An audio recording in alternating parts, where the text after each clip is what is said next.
Now at 6, this is Fox 61, Connecticut's news station. Good evening and thanks for joining us for the Fox 61 News at 6. I'm Brent Harden. And I'm Sarah Sanchez. Well, today schools were closed in Waterbury and some people woke up to no running water after a water main break yesterday. Fox 61's Solene Arif spent the day in Waterbury to track all those updates for us on what the city is doing to fix it. So Solene, what can you tell us right now? Yeah, hi there. Good evening. So we are here where some action is happening behind us. I'm going to step out of the way to show you what's going on behind me. You see crews working hard here. This is when a lot of people are off of work, but these guys have been working around the clock nonstop on the water main problem really since yesterday when the problem occurred. They only took a few breaks throughout the night when some storms were happening for safety reasons, but they are back at it. They are working hard out here. And actually earlier today, I was speaking with the mayor of Waterbury, who tells me their original plan was to wait for about 10 miles of pipe that's been affected here to completely drain out, and they were planning on starting repairs today. But unfortunately, it turns out the drainage will take more like 2 or 3 days. So here's what they're going to do instead. We have made a decision, which is to re-energize the water lines. The water will return through the system. We're doing that slowly because if we do it suddenly and there's air in the system, it will blow out more valves. The mayor of Waterbury says they're purposely turning the water back on to flow through the leaking pipes. They decided to let them leak on purpose because they didn't want to make people wait any longer. The system should be fully operational by early this evening and up and running. In the meantime, we will the leak will continue, but we will deflect the water, control where it's going. In the meanwhile, they're waiting on valve replacement parts to ship in from Florida and New Jersey. Mayor Pernaruski says since their system's so old, the parts have to be specially made, but they hope to have them here by Friday. Right now we have tankers from surrounding municipalities standing by in case there were a structure fire here. By this evening, as the tanks refill, the system will be sufficient again for firefighting purposes as well. When the water main first broke, our cameras caught how quickly the water was draining onto Huntingdon Avenue. Over at Aurora's Diner, they weren't directly impacted by the water main break, but the owner told us, everyone's calling in, texting us if we're open or not, and no one's coming in because they assume we don't have water. Less than 1,000 customers in Waterbury and Watertown were without water before the first repairs. The mayor says even with the water coming back on, if you were affected with no water or low water pressure, you need to boil your water until they have crews come test it. Now, as far as schools go, schools were closed today, but both the mayor and superintendent of Waterbury Public Schools says school will be back in session tomorrow and moving forward. Sorry to all the kiddos who are so disappointed by that, but back to classes tomorrow. Reporting live in Waterbury, Solene Arif, Fox 61. A New Haven man is locked up tonight on charges stemming from a deadly shooting last month. At a press conference this afternoon, police told us it was a community effort to find and arrest a suspect. City leaders stood with the victims' families as they announced the charges. Fox 61's Nick Bradshaw has the story. Yeah, police identified the suspect as 39-year-old Sergo Thomas. Now, they say he was arrested in Waterbury on September 5th and is being held in jail on a $1 million bond. Charged with murder, you might remember on Monday, August 25th, 2 men were shot on Dickerman Street. Police say they now have a suspect in custody. When officers arrived on the scene, they found 2 victims, 26-year-old Daquan Hyman and 32-year-old Ernest Williams, suffering from multiple gunshot wounds. Hyman was pronounced dead shortly after he was taken to Yale New Haven Hospital. Williams died later that night. Police telling Fox 61 that this was an effort between the community and police, using things like doorbell cameras, security cameras, and tips. Williams' mother at the press conference breaking down in tears. I wake up every day. I don't eat, I don't sleep. That was my baby. And he took him away from me. Police also tell us that the arrest was a result of weeks of investigative work and hope they can help the family find justice. Justice would be returning your kids to you, and we can't do that.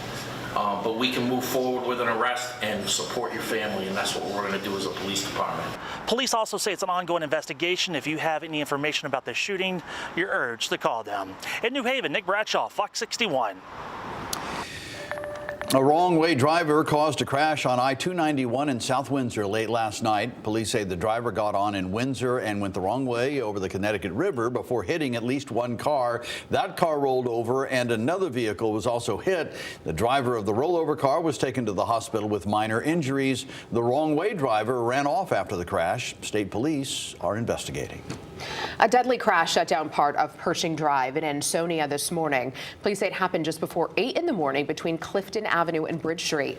That stretch of road is closed in both directions, we're told, until further notice.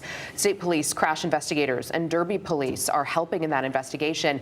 The victim's name has not been released. If you saw anything around the time of the crash, you're asked to call Ansonia police. All right, time for a look at the weather. It rained last night. It rained today. Apparently, it's going to rain tomorrow. Yeah. What about after that? Yeah, Chief Meteorologist Rachel Frank is here with a look at the forecast. Yeah, it was raining pretty hard at times last night, Rachel. Oh, yeah. My husband woke up. I mean, we were just getting home from work last night when those downpours started, but he woke up. What is going on out there? And I was getting messages from people saying, all right, the dogs are getting a little bit stressed out. How much longer are these going to last? And we have more showers and storms off and on tonight, right through tomorrow night. But after that, we're done. We dry things out Friday right into this upcoming weekend. This is much needed rain, but we can't get too much of a good thing, and there is a chance for some isolated poor drainage issues as we head through the day tomorrow. Notice towards the end of this radar loop, we're starting to see some kind of hit or miss showers beginning to pop up here and there, and that'll be the case before 9 or 10 o'clock tonight. Some of you might see a quick heavy downpour, and then we are dry again for several hours. You're seeing that to the west of us as well. We'll see widespread steadier rain after 10 or 11 o'clock at night. So you'll see that here on the future radar.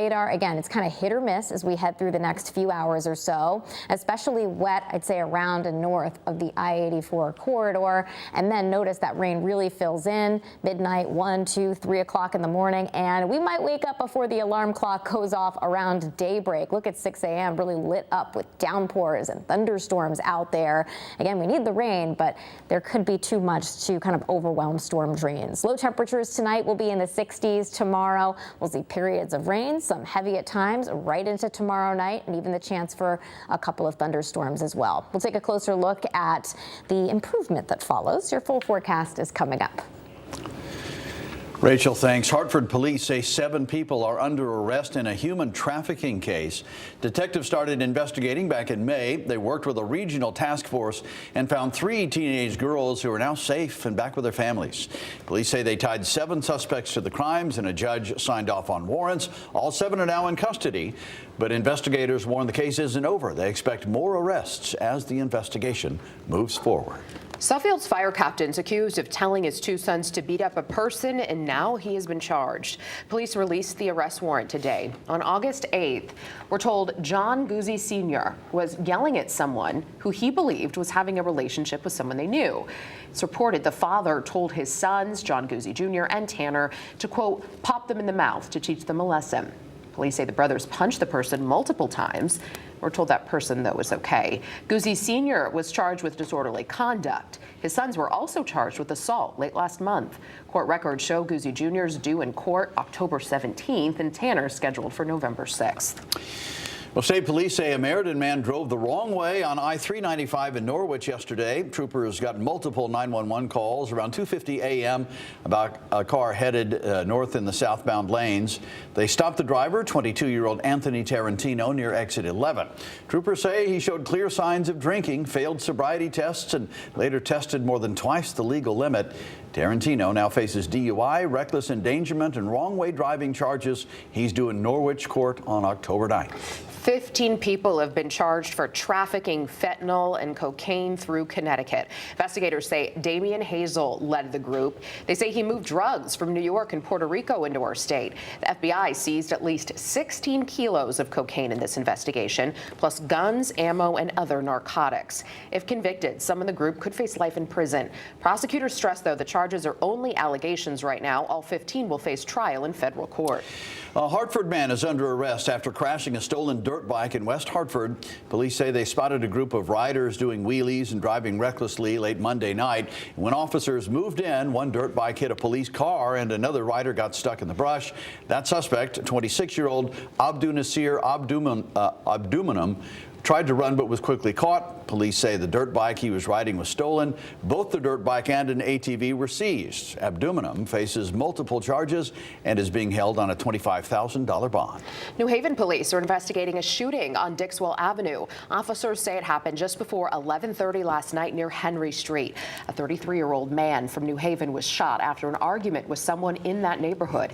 He went to Yale New Haven Hospital, where doctors say his injuries are not life-threatening. Police are asking anyone, though, who might have witnessed something to call detectives or leave an anonymous tip. In Vernon, police need your help tonight. Investigators say a man stole about 20 knives and a display case from the Shell station on Route 30. It happened last night around 9:50.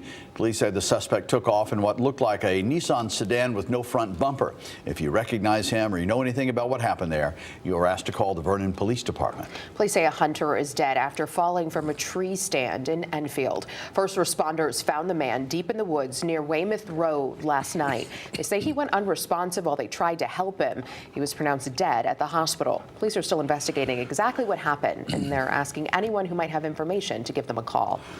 And a new text scam is making the rounds in Vernon. The town's IT department says the messages look official, but include a link that could put your personal information at risk. If you see one, don't click it.